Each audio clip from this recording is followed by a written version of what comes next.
అంటే పర్చూరనంటే దగ్గుబాటి వెంకటేశ్వర గారు అడ్డా అంటారు. మరి అడ్డాలు ఆయన ఎలా ఓడించగలిగారు ఏలూరు సాంబశివరావు గారు? అదేం లేదండి. ఆ రోజు తెలుగుదేశం పార్టీని ఆదరించారు ప్రజలు. చంద్రబాబు నాయుడు గారు ఇచ్చిన అంటే అవకాశం 23 మంది గెలిచారు 175లో. కానీ అక్కడ పర్చూరులో మీరు గెలవగలిగారు. అంటే నా ఉద్దేశం ఏంటంటే 5 సంవత్సరాలు మనం పనిచేసిన దానికి ప్రజలు గుర్తించారు. రెండవది, నేను ఒక సాధారణ మధ్యతరగతి కుటుంబం నుంచి వచ్చాను. చదువుకున్న తర్వాత చిన్న వ్యాపారం చేసుకుంటూ తర్వాత రాజకీయాల పట్ల ఆసక్తితో వచ్చాను. వచ్చిన తర్వాత మనం కొంత నిజాయితీగా అక్కడ ప్రజలకి మంచి చేయాలనే తలంపుతో నా ప్రయత్నం నేను సిన్సియర్గా చేశాను. అది ప్రజలు అర్థం చేసుకున్నారు అనుకుంటున్నా. నాకైతే అది ఎప్పటికీ నేను ఆ నియోజకవర్గ ప్రజలకి కృతజ్ఞతతో ఉండాల్సిన విజయం. ఎందుకంటే గొప్ప గొప్ప కుటుంబాల నుంచి వచ్చిన వ్యక్తులు కూడా కాదని, ఒక సాధారణ మధ్యతరగతి కుటుంబంలో చెందిన వ్యక్తిని 2 సార్లు ఆదరించడం అనేది అది ఇంకా నా బాధ్యతని ఇంకా ఎప్పటికప్పుడు గుర్తు చేస్తూ ఉంటుంది, పెంచింది. భవిష్యత్తులో ఏ చిన్న అవకాశం వచ్చినా ఖచ్చితంగా వాళ్ళ రుణం తీర్చుకుంటాను. ఓకే. అట్లాగే ఇప్పుడు మీకు అక్కడ ఉన్నటువంటి పరిస్థితుల్లో ఏంటి అసలు మీ నియోజకవర్గంలో ఫామ్ 7 ఓట్లు తొలగింపు మీరు యుద్ధం చేస్తున్నారు, దాని మీద కోర్టుకు వెళ్తున్నారు, కోర్టు అధికారుల మీద చర్యలు తీసుకుంటా ఉంది. ఏంటి ఓట్లు అంశం ఏంటి? ఆ వివాదం ఏంటి? అంత పెద్ద వివాదం అయ్యింది ప్రస్తుతం.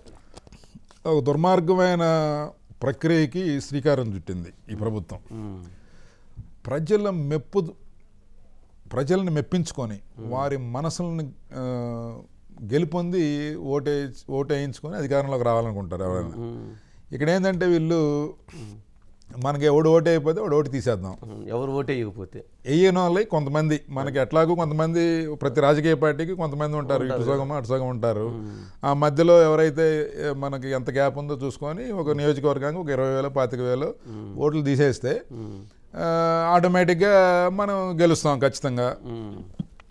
దానికి ఏముందండి, ఈరోజు గెలుపోవటంని ఒక నియోజకవర్గంలో ఒక బూత్లో 1000 ఓట్లు ఉంటే 30 నుంచి 50 ఓట్లు ఇన్ఫ్లుయెన్స్ చేస్తాయి. ఆ 50 ఓట్లు తీసేసామనుకోండి ఇంకా అయిపోయినట్టే కదా. సో ఈ తీయడానికి ఒక లాజిక్ ఎత్తుక్కుంటారు. ఊర్లో లేరనో, చదువుకోవడానికి వెళ్ళారనో, లేకపోతే ఇంకోటో ఏదో ఒక లాజిక్ ఎత్తుక్కుంటారు. తద్వారా వాళ్ళని భయపెట్టాలి. ఇప్పుడు వాలంటీర్ వ్యవస్థ ఉంది, అన్ని చోట్ల వాళ్ళకి ఇన్ఫర్మేషన్ వస్తుంది. ఇద్దరు భార్యాభర్తల మధ్య తగాదా కూడా ఇప్పుడు వాళ్ళ దగ్గర, ముఖ్యమంత్రి గారి దగ్గర ఇన్ఫర్మేషన్ ఉంది. అన్నదమ్ముల మధ్య తగాదా ఇన్ఫర్మేషన్ ఉంది. అంటే గ్రామ స్థాయిలో ఉండే వ్యక్తిగత ఇన్ఫర్మేషన్ మొత్తం, మన ఇళ్లలో ఉండే ప్రతి ఇన్ఫర్మేషన్ ముఖ్యమంత్రి గారికి ఈ వాలంటీర్ వ్యవస్థ ద్వారా అందుతుంది. తద్వారా కొంతమందిని ఐడెంటిఫై చేయటం, ఈ పార్టీకి సానుభూతి పరులు ఎవరు, ఏదన్నా ఉపాధి కోసం పక్క ఊరికి వెళ్ళిన వాళ్ళు, లేకపోతే ఏదన్నా బతుకుతెరువు కోసం 3-4 నెలలు వలస వెళ్ళిన వాళ్ళు, వీళ్ళందరినీ ఐడెంటిఫై చేయటం. వాళ్ళు ఏమీ రెగ్యులర్గా చెక్ చేసుకోలేరు, ప్లస్ ఒక్కోసారి ఏమరపాటుగా ఉంటారు కాబట్టి వాళ్ళ ఓటు లేకుండా చేయాలి. దానికోసము ఫామ్ 7 అని ఎలక్షన్ కమిషన్ ఒక అవకాశం ఇస్తుంది. మీరు ఎవరన్నా మన కుటుంబంలో ఎవరన్నా మరణించినప్పుడు కానీ, లేకపోతే ఎక్కడికన్నా శాశ్వతంగా ఇతర ప్రాంతాలకు వెళ్ళినప్పుడు కానీ మన ఓటుని డిలీట్ చేయమని చెప్పి ఆ కుటుంబంలో ఎవరైనా పెట్టుకోవచ్చు. లేదంటే ఒక రాజకీయ పార్టీ, పొలిటికల్ పార్టీ BLAs ఉంటారు, బూత్ లెవెల్ ఏజెంట్స్, వాళ్ళు ఇచ్చుకోవచ్చు. లేదంటే సాధారణ పౌరులు కూడా ఇవ్వచ్చు, ఆ బూత్లో ఓటర్ అయి ఉంటుంది. లేదంటే BLO ఇవ్వచ్చు. వీళ్ళు ఏం చేశారంటే మొత్తం BLOs అందరినీ కూడా భయపెట్టి వాళ్ళ ద్వారా ముందు ఈ ఫామ్ 7 పెట్టేయాలని ఒక ప్రయత్నం చేశారు. దానికి అక్కడ ఉన్న ఇన్ఛార్జి BLOస్తో మీటింగ్ పెట్టడం, MROలతో మీటింగ్ పెట్టడం, ఇవన్నీ పెట్టి వాళ్ళని సెన్సిటైజ్ చేసి కొంచెం అలర్ట్ చేసి వాళ్ళని కొంచెం బెదిరించి బతిలాడి రకరకాలుగా ప్రిపేర్ చేశారు. ఇది తెలిసి మేము ఎప్పటికప్పుడు ఆఫీసర్లని ఇట్లా చేస్తే ఇబ్బంది పడతారు, తప్పిది, మీరు ఇట్లా దుర్మార్గం చేయకూడదు, మీకు సంబంధం లేని అంశం అని చెప్పి ఎప్పటికప్పుడు ఎలక్షన్ కమిషన్ కంప్లైంట్ చేస్తూ ఉన్నాం. ఈలోపు వాళ్ళు ఏం చేశారంటే ఈ ఫామ్ 7 ఆన్లైన్లో అప్లోడ్ చేయడం మొదలుపెట్టారు. ఒక్కొక్క వ్యక్తి 100, 200, 300 ఒక్కొక్కరు. అంటే ఈ 300 ఓట్లు తీసేయండి, 500 ఓట్లు తీసేయండి, ఇట్లా చనిపోయారని చెప్పి బతికిన వాళ్ళ పేర్లు పెట్టడం, లేకపోతే ఆ ఊర్లో నివాసం ఉంటున్నా కూడా పక్క ఊరు వెళ్ళిపోయాడని పెట్టడం, లేకపోతే ఏదన్నా చిన్న పని కోసం పక్క ఊరు వెళ్తే ఒక నెల 15 రోజులకో 20 రోజులకో పనుల కోసము వలస వెళ్తారు. అంటే పూర్తిగా మనకి 365 రోజులు పని ఉండదు మా ప్రాంతంలో. సో ఆ ప్రాంతంలో ఉన్న పరిస్థితులను బట్టి వాడు ఖచ్చితంగా బతుకుతెరువు కోసం వెళ్ళాల్సిందే. నువ్వు ఆ ఊర్లోనే 365 రోజులు అక్కడే ఉండి నిద్రపోతేనే నీకు ఓటిస్తాను అనేది ఏమి లేదు, ఎక్కడ రాజ్యాంగంలో లేదు. వీళ్ళు కొత్త రూల్స్ పెట్టేసి వీళ్ళు కన్ఫ్యూజ్ చేసి వాళ్ళ ఓట్లు తీసేయాలని ఒక ప్లాన్ చేశారన్నమాట. ఓకే. ఇలా చేసినప్పుడు మేము అధికారిని అప్రమత్తం చేసాం, అలర్ట్ చేసాం, రూల్ పొజిషన్ చూపించాం. మీరు ఎట్టి పరిస్థితులు అట్లా చేయడానికి లేదన్నాం. అయినా కూడా వాళ్ళు రాజకీయంగా ఒత్తిడి తీసుకురావడంతో కొంతమంది చేయడానికి సిద్ధపడ్డారు. సిద్ధపడితే దాన్ని ఇమ్మీడియట్గా హైకోర్టులో రిట్ వేయడం జరిగింది. దాని మీద ఆఫీసర్లు కూడా ఏదో ఒక చర్యలు తీసుకోవాలి కాబట్టి ప్రస్తుతానికి తూతు మంత్రంగా కొన్ని కేసులు బుక్ చేశారు. ఒక 12 మంది మీద కేసులు పెట్టారు. అది అంతటితో అయిపోదు. ఇది యాక్చువల్గా దీంట్లో ఒక fake SIM card racket, fake SIMs ఉంటాయి కదా, ఆ రాకెట్ ఇన్వాల్వ్ అయింది. ఇది సైబర్ క్రైమ్ కిందకు వస్తుంది.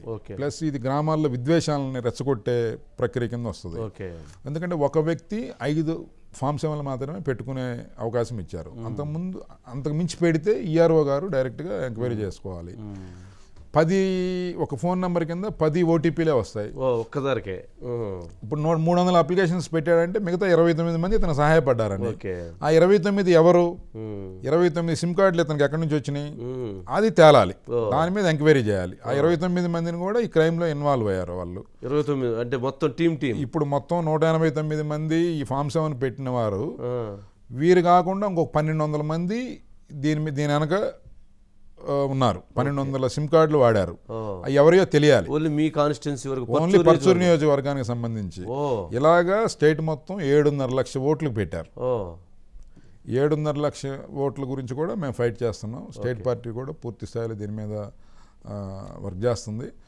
అందుకే మేము అధికారులకి ఒకటే పదే చెప్పింది ఏంటంటే, వాళ్ళు ఏదో భయపెట్టారనో, బతిమిలాడారనో, లేకపోతే బెదిరించారనో, లేకపోతే ప్రలోభాలకు గురి చేశారనో, ట్రాన్స్ఫర్లు ఇప్పిస్తాం, మంచి పోస్టింగ్లు ఇప్పిస్తామనో మీరు లొంగిపోతే ఇది ఒక డెమోక్రటిక్ సిస్టమ్కి ఒక గొడ్డలు పెట్టలాంటిది.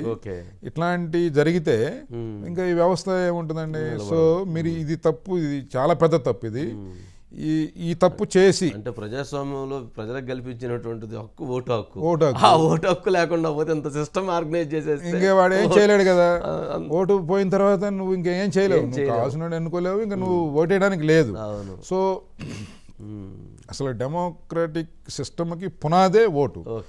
ఈ ఓటుని నువ్వు హరించేస్తామంటే మేము ఊరికి ఒక్క ఓటు తీసేసినా కూడా మీరు ఇబ్బంది పడతారని చెప్పి అధికారులను హెచ్చరించాం. ప్రస్తుతానికి ఆ ఎంక్వైరీ నడుస్తూ ఉంది. దాంట్లో చివరి వరకు మేము దాన్ని ఫైట్ చేస్తాం, ఒక ఓటు పనియకుండా గట్టిగా. మొత్తమే 12 మంది మీద యాక్షన్కి అయితే ఉపక్రమించారు. అంటే ఈరోజు మా మీద వందల కేసులు పెట్టారు.